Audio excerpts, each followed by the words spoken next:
شب قدر 1000 مہینوں سے بہتر رات ہے یہ. کتنے مہینوں سے جی؟ خیر من 1000 شہر، 1000 مہینوں سے بہتر، 83 سال سے زیادہ کی عبادت کا ثواب ہے اس ایک رات میں. اب یہ کب ہے؟ رمضان کی کون سی رات ہے؟ گارنٹی تو کوئی نہیں.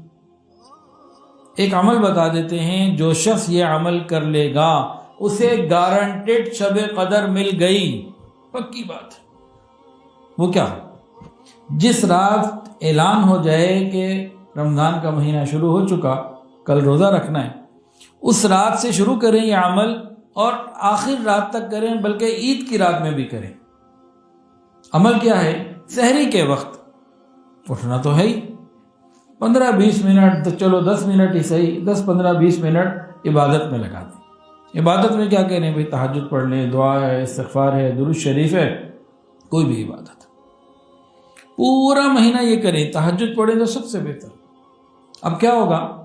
جس شخص نے پہلی سحری کرنے کے وقت سے، یعنی بھی روزہ شروع نہیں ہوا، پہلی سحری کرنے کے وقت سے لے کر آخر رمضان کی رات تک، بلکہ عید بھی ملانے، وہ بھی بڑی برکت والی رات ہے، جس نے یہ کر لیا تو کیا ہوگا؟ اس کو شب قدر مل گئی، گارنٹیڈ. بھائی دلیل بہت آسان سی بات، اپنی طرف سے تو کوئی اتنی بڑی بات کر ہی نہیں سکتا.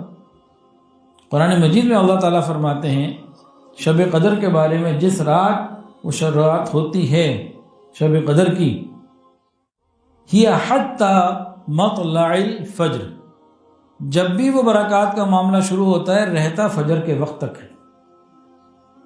اب حضرت جبرائیل علیہ السلام جب آتے ہیں، مغرب کے بعد آتے ہیں، عشاء کے بعد آتے ہیں، رات 12 بجے آتے ہیں، کوئی پتہ ہی نہیں، کوئی گارنٹی نہیں دے سکتے. ہاں جب آ جاتے ہیں تو جاتے فجر کی اذانوں کے وقت ہے. تو جس نے سحری کے وقت یہ 10-15 منٹ لگا لیے، سحری سے پہلے یا سحری کے بعد، وقت داخل ہونے سے پہلے، صبح صادق کا، تہجد کا وقت ختم ہونے سے پہلے، روز جناب اس کو شب قدر مل گئی. اب روزانہ 15-20 منٹ اگر ہم لگا لیں اور ہمیں 1000 مہینوں سے زیادہ کی عبادت کا ثواب مل جائے، باقی تمام ثواب اس کے علاوہ الگ ہیں، تو کرنا چاہیے کہ نہیں؟